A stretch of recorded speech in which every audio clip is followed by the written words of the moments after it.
اللہ عنہما روایت کرتے ہیں کہ نبی کریم صلی اللہ علیہ وسلم نے فرمایا، اللہ تعالیٰ نے ہر نبی کو ایک قبول ہونے والی دعا عطا فرمائی تھی۔ سب نبیوں نے اپنی اپنی دعا اس دنیا میں کی جو بارگاہ خداوندی میں قبول ہوئی۔ میں نے اپنی وہ دعا قیامت کے دن کے لیے بچا کر رکھی ہے تاکہ اس کے ذریعے اپنی امت کی شفاعت کر سکوں۔ میں آدم کی اولاد انسانوں کا سردار ہوں اور اس میں کوئی فخر کی بات نہیں، صرف ایک حقیقت کا اظہار ہے۔ سب سے پہلے میں ہی اپنی قبر سے اٹھوں گا، اس میں بھی کوئی فخر کی بات نہیں، حقیقت کا اظہار ہے۔ قیامت کے دن میرے ہی ہاتھوں میں لوائے حمد کا جھنڈا ہوگا، یہ بھی ایک حقیقت کا بیان ہے، فخر نہیں ہے۔ آدم علیہ السلام اور ان کی ساری اولاد انسان اس جھنڈے کے سائے میں ہوں گے۔ قیامت کے دن اتنی سخت گرمی ہوگی کہ لوگ گھبرا کر حضرت آدم علیہ السلام کے پاس آ کر کہیں گے، آپ اللہ سے سفارش کریں کہ وہ جلد از جلد فیصلہ سنا دے اور ہمیں اس گرمی اور پریشانی سے نجات دے۔ وہ جواب دیں گے، میں اپنی اس غلطی کی وجہ سے جس پر جنت سے نکالا گیا تھا اس قابل نہیں کہ سفارش کر سکوں۔ آج تو مجھے صرف اپنی فکر ہے کہ کس طرح نجات ہو جائے۔ تم نوح علیہ السلام کے پاس جاؤ۔ حضرت نوح علیہ السلام بھی اسی طرح کا عذر کر کے کہیں گے۔ ابراہیم خلیل اللہ کے پاس جاؤ۔ لوگ حضرت ابراہیم علیہ السلام کے پاس آئیں گے اور ان سے گزارش کریں گے، آپ اللہ سے سفارش کریں، وہ ہمارے فیصلہ کر دے اور اس پریشانی سے رہائی دے۔ حضرت ابراہیم علیہ السلام جواب دیں گے، میں خود کو اس قابل نہیں سمجھتا کیونکہ میں نے زندگی میں 3 مرتبہ ایسی باتیں کی تھی جن کو جھوٹ شمار کیا جا سکتا ہے۔ مجھے آج صرف اپنی فکر ہے کہ کس طرح نجات پاؤں۔ رسول اللہ صلی اللہ علیہ وسلم نے فرمایا، یہ مصلحت آمیز جھوٹ انہوں نے اسلام کی خاطر بولے تھے۔ نمبر 1، ایک بار جب ان کی قوم کوئی تہوار منانے جا رہی تھی تو وہ بیماری کا بہانہ کر کے رک گئے۔ اس کو قرآن کریم میں اس طرح بیان کیا گیا ہے، ترجمہ: ابراہیم نے ایک نظر ستاروں کو دیکھا اور کہا میں بیمار ہوں۔ دوسری بار اس وقت جب ان کی قوم نے دیکھا کہ ان کے سارے بت ٹوٹے ہوئے ہیں، انہوں نے حضرت ابراہیم علیہ السلام سے دریافت کیا تو انہوں نے کہا، ترجمہ: اس بڑے بت نے ان چھوٹے بتوں کو توڑا ہے۔ جب ایک ظالم بادشاہ کے ظلم سے بچنے کے لیے اپنی بیوی کے بارے میں کہہ دیا تھا کہ یہ میری بہن ہے۔ حضرت ابراہیم علیہ السلام لوگوں کو حضرت موسیٰ علیہ السلام کے پاس بھیجیں گے، وہ یہ کہہ کر اپنا دامن بچا لیں گے، میں نے ایک بے گناہ آدمی کو قتل کر دیا تھا، اس لیے مجھے اپنی فکر دامن گیر ہے۔ پھر لوگ حضرت عیسیٰ علیہ السلام کے پاس آئیں گے اور ان سے درخواست کریں گے۔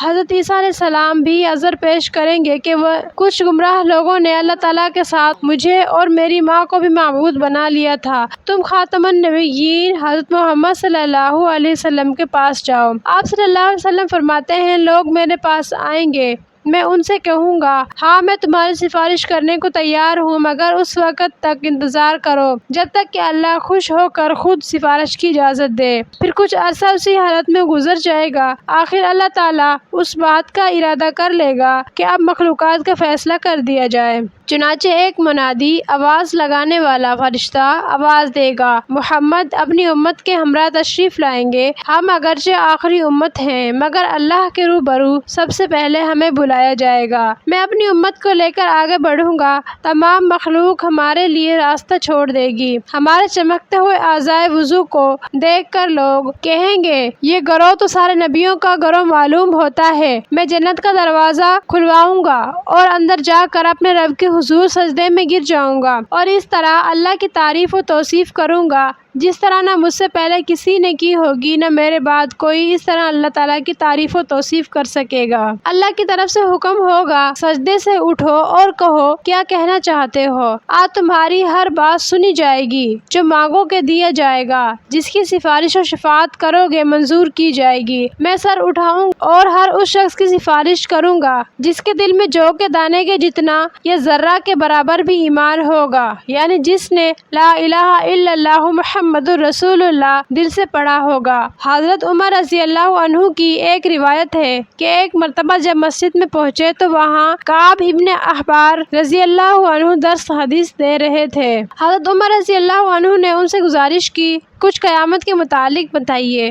حضرت کعب رضی اللہ عنہ نے بیان کیا، باخدا اللہ کے کچھ فرشتے ایسے ہیں کہ جب سے انہیں پیدا کیا گیا ہے اسی روز سے وہ اللہ کے سامنے ہاتھ باندھے جیسے ہم نماز میں ہاتھ باندھ کر کھڑے ہوتے ہیں کھڑے ہوئے ہیں۔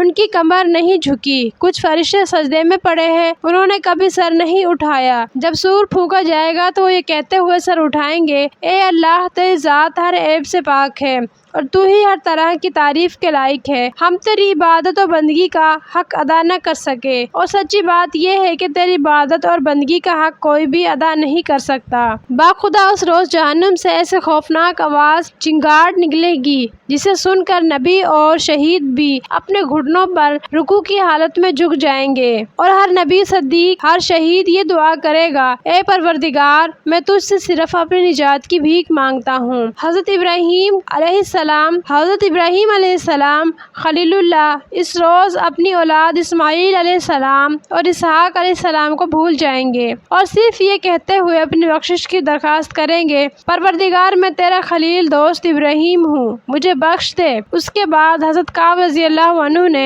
حضرت عمر رضی اللہ عنہ سے فرمایا، اے خطاب کے بیٹے، اس روز کسی کے پاس 70 نبیوں کے برابر بھی نیک عمل ہوں گے، تب بھی اسے یہ امید نہ ہوگی کہ نجات پا جائے۔ یہ سن کر تمام حاضرین دھاڑے مار کر رونے لگے۔ آخر حضرت عمر رضی اللہ عنہ نے حضرت کعب رضی اللہ عنہ سے گزارش کی کہ کچھ اللہ کے رحم و کرم کی باتیں بھی بتا دیجیے۔ حضرت کعب رضی اللہ عنہ نے سلسلہ کلام جاری رکھتے ہوئے بیان فرمایا، دنیا میں 313 امتیں گزری ہیں، اگر کسی انسان نے ان میں سے کسی ایک پر بھی نیک نیتی اور خلوص سے عمل کیا ہوگا، اللہ تعالیٰ اس کی بخشش فرما کر اسے جنت میں داخل کر دے گا۔ باخدا اگر تمہیں اللہ کی رحمت کا اندازہ ہو جائے، تم عبادات میں سستی برتنے لگو گے۔ دوستو، اس ہولناک دن کی ہلاکتوں سے بچاؤ کے لیے نیک اعمال کرتے ہوئے اور اللہ کی نافرمانی اور گناہوں کی باتوں سے بچتے ہوئے، کیونکہ قیامت ایک دن ضرور قائم ہوگی۔ اگر آج ہم نے ان کے لیے تیاری نہ کی تو ہمیں اپنی زندگی کے ضائع ہونے پر رنج و افسوس کے سوا